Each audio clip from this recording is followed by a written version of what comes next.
October 26, 1953. Out of the snow, an image. For the first time ever, the Tri-Cities had local TV. But this was more than that. This represented a young man's dream, a victory over almost insurmountable obstacles. 60 years later, this is the story of how it happened. 338 East Main Street, downtown Johnson City, Tennessee. Built in the 30s as a federal post office, but inside... 5, 4, 3, 2, 1, on the open, stand by. State of the art. A 24/7 television and internet news, information, and entertainment hub. In this building, the person who presses a button has a lot of power. The ability to go live on television on the web instantaneously. To enter 335,000 homes on televisions, on any screen really, anywhere you go. But have you ever wondered how all of this began? To find the answer to that question, you have to go back in time, to a different era before television even came to be. Back to the 1930s, America still reeling from a war and now worrying about another one on the way. Business is booming for some, but for others, it's a bust. Others, like this man. Haynes Lancaster Sr. lived in Chattanooga. He had an automotive parts business, and due to some federal regulations, some changes there, and he didn't agree with, his business kind of went by the wayside, and he had to figure out what he was going to do. He needed money. They were living in rental property, lost their home. So this gentleman, Jay Birdwell, approached Haynes Sr. about a radio station, a possible radio station here in the Tri-Cities. And in Haynes Lancaster Jr.'s words, he said it was a crapshoot. The gamble worked. After a competition to get a license, WJHL radio went on the air. And the HL in WJHL once again was a hit. It was a Christmas greeting from the radio staff in the newspaper. People listened. But one of the listeners had a different plan, and he was the boss's son, Haynes Lancaster Jr. Like so many in his generation, war had a way of messing everything up. World War II took Haynes Jr. around the world on the crew of a B-29 bomber. Somehow he survived, and after the war, Haynes Jr. came home and went to work for his dad. He was the sales manager, and he had this inkling of, I think I really want to pursue the television side of this. That was up and coming. He knew it.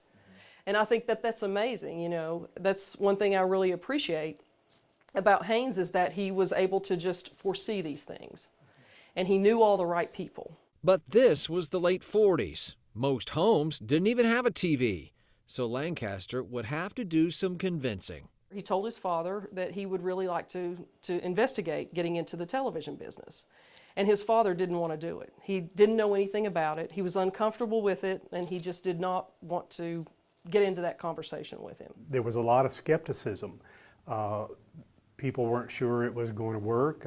From an investment standpoint, it didn't, there wasn't anything proven as to whether it was a good idea or not. But Haynes did not give up. And in what would be a theme for the rest of his life, persistence paid off. He got all these people on board. He went to his father and he said, I've got all these people interested. They're going to take stock in this. I want to form my own corporation. And his father said, well, if you've gone to this much trouble and you've done all this work, let's just put it under my corporation and let's get started with this. But neither Haynes Lancaster Jr. nor his father could ever have imagined that in pursuit of this dream, they'd come close to losing everything all over again, even their very lives and the lives of their employees.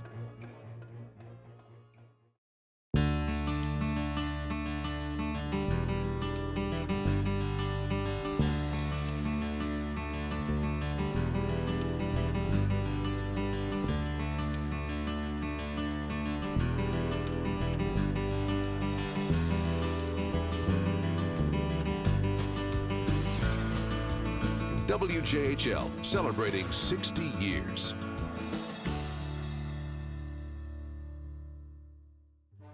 WJHL Radio. From the heart of downtown Johnson City, the owner, Haynes Lancaster Sr., knew he made the right move, coming to Johnson City, fighting to get a license, and now reaping the rewards.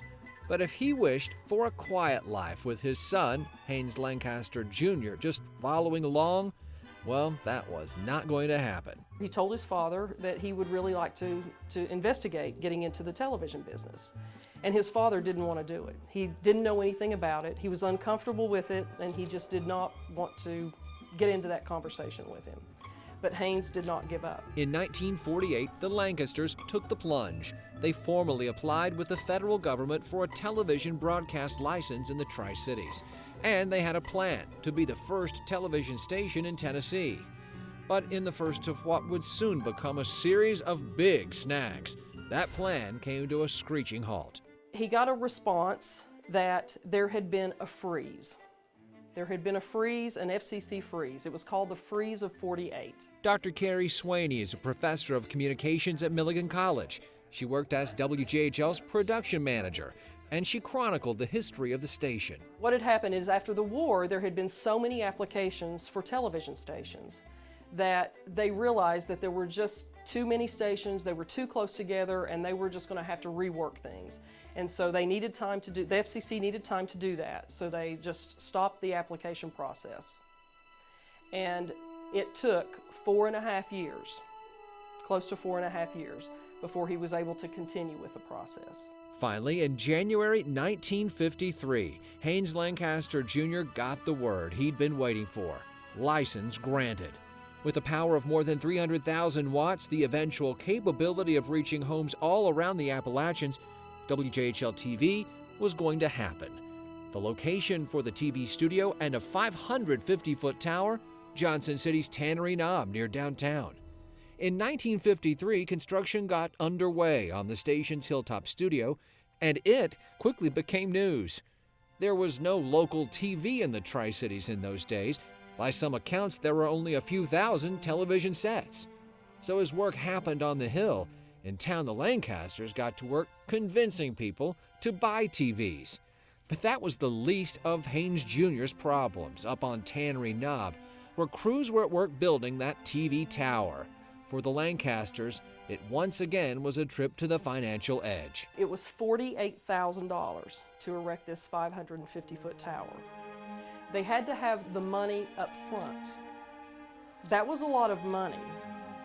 And I asked Haynes Jr., I said, was that a lot of money back then? He said any amount of money was a lot of money. After repeated problems with the first tower, it was abandoned. Another was ordered, and it got lost in delivery. A newspaper photographer took this picture of Haynes Lancaster Sr. The photograph caption said he was, quote, tearing his hair. Finally, by the start of fall 1953, everyone seemed on track. September 26th, local news reported headline, WJHL telecast slated October 11th. WJHL TV is going on the air, Lancaster said. The newspaper raved of camera magic and printed this photo of Patty Smithdeal, WJHL TV's first program production manager. She still remembers the urgency of the day. No question, never a question, never a doubt. We were going to go on the air, period. But construction delays persisted, and questions from advertisers, even from the public, began to be an issue. So Haynes Lancaster Jr. took out an ad with the paper. Memo from WJHL. Due to conditions beyond our control, we're forced to change the programming date of Saturday, October 24th. The ad even said, barring any unforeseen accidents. October 17, 1953, that unforeseen became a terrifying reality. Hi, I'm Charlie Rose with CBS This Morning. Congratulations to WJHL on 60 years of broadcasting. It really was true. In the late 40s and early 50s, the eyes of East Tennessee were on Channel 11. Local radio station owner Haynes Lancaster Sr. and his son were in a race to put the region's first television station on the air.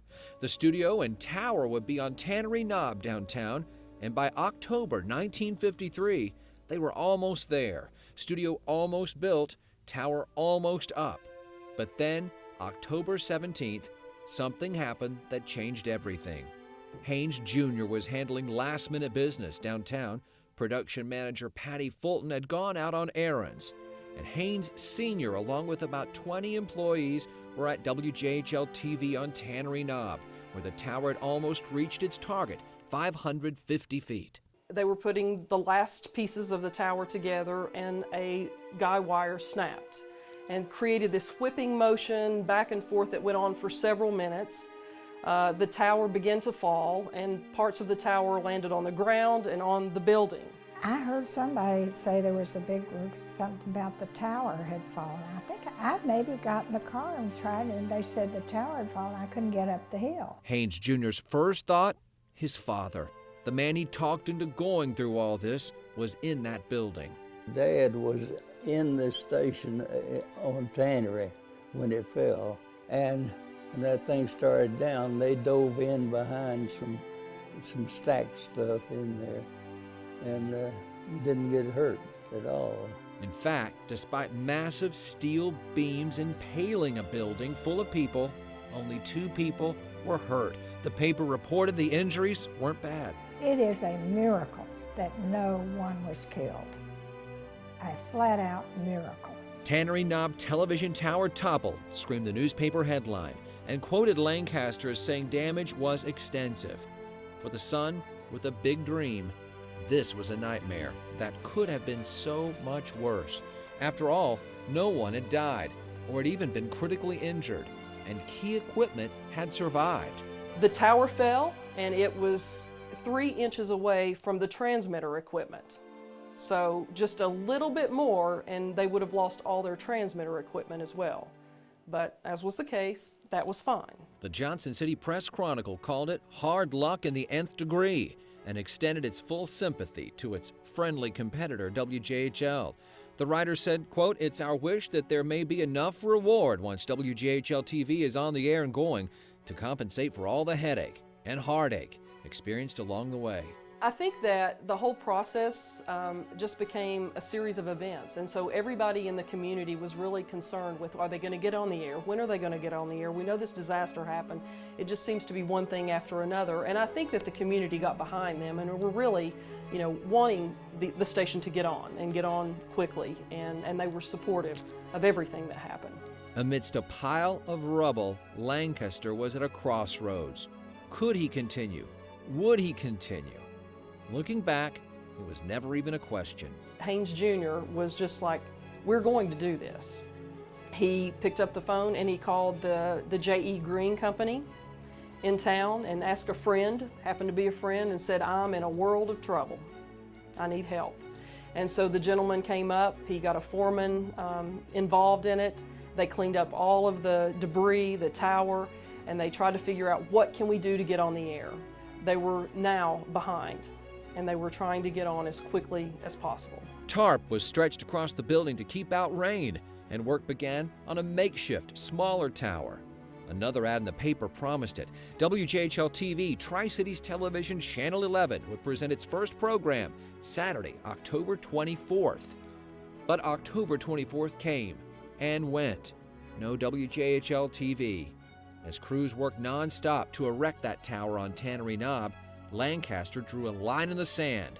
October 26th would be it, his day to make history. 5 years after his plan first launched, Haynes Lancaster Jr. had launched WJHL TV. For real. People at home got local TV for the very first time. An image from just down the street. The dreamer's dream had come true. Getting the station off the road and onto the air, getting it in business made me feel better than anything has in years. This photo taken the night of October 26, 1953, moments after the station went on the air. These were the pioneer days of television, and it was amazing to see how these important people kind of came together to support and put this all together. Otherwise, we wouldn't really have what we have now. The Lancasters had a vision that not a lot of people could see, but they could see it, and they jumped on the opportunity, and thank goodness they did.